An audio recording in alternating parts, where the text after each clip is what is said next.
మీరు కూడా వీలవుతే early morning దర్శనాలు అయితే చేసుకోండి.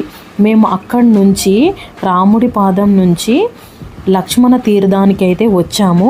ప్రతి తీర్థం దగ్గర ఇలా బోర్డ్స్ అయితే పెట్టారు. స్థల పురాణం గురించి కూడా షార్ట్కట్లో కొంచెం వచ్చిన భక్తులకి తెలియడం కోసం రాసి పెట్టారు. అది నాకెంతో నచ్చింది. ఈ లక్ష్మణ తీర్థానికి కూడా చాలా ప్రత్యేకమైన స్థల పురాణం ఉంది. రావణాసుడితో యుద్ధానికి లక్ష్మణుడు వెళ్ళే ముందు ఈ తీర్థంలో స్నానం చేసి శివుడిని దర్శనం చేసుకొని యుద్ధం కోసం అయితే వెళ్ళారంట. అందుకే ఇది లక్ష్మణ తీర్థం అని పిలుస్తున్నారు. ఈ లోపల ఈ తీర్థం పక్కకే ఇలా ఆనుకొని శివలింగం అయితే ఉంటుంది. ఈ తీర్థం చూడడానికి ఎంతో అందంగా బ్యూటిఫుల్గా ఉంది. ఫొటోస్ అయితే చాలా తీసుకోవచ్చు. ఈ టెంపుల్స్ అన్నీ పక్కనే ఉన్నాయి.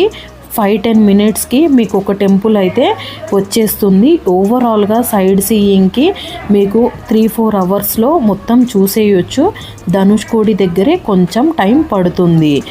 మేము లక్ష్మణ తీర్థం తర్వాత కోదండ రామాలయంకి అయితే వెళ్ళిపోయాము. ధనుష్కోడికి వెళ్ళే రూట్లో లెఫ్ట్ సైడ్లోనే ఈ టెంపుల్ అయితే ఉంటుంది. టెంపుల్కి వెళ్ళే రూట్ అయితే ఎంతో బ్యూటిఫుల్గా ఉంటుంది. 2 sides left and right side మొత్తం వాటర్తో కవర్ అయి ఉంటుంది.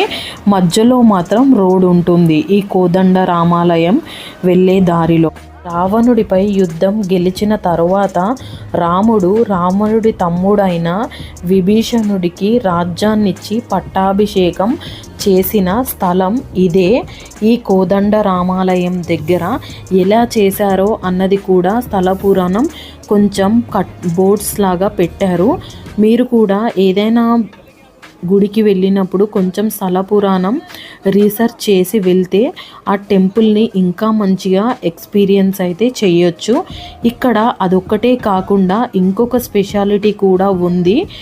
రామసేతు కట్టడానికి రాముడు యూస్ చేసిన స్టోన్స్ ఉన్నాయి కదా, ఆ స్టోన్ అయితే ఇక్కడ ప్రజెంట్ ఒకటి అవైలబుల్గా ఉంది. మీరు దాన్ని ముట్టుకొని ఫోటో తీసుకోవడానికి 20 రూపీస్ అయితే ఛార్జ్ చేస్తున్నారు. స్టోన్ అయితే చూడడానికి పెద్దగా ఉంది, బట్ నీళ్ళల్లో వేస్తే మాత్రం పైనకి తేలుతుంది.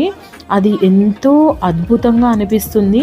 And one of the miracle, అసలు స్టోన్ అయితే పట్టుకున్నప్పుడు కొంచెం బరువు అనిపిస్తుంది, బట్ నీళ్ళలో వేయగానే మాత్రం ఇలా పైనకి తేలిపోతుంది. అసలు బరువు అన్నదే లేనట్టు.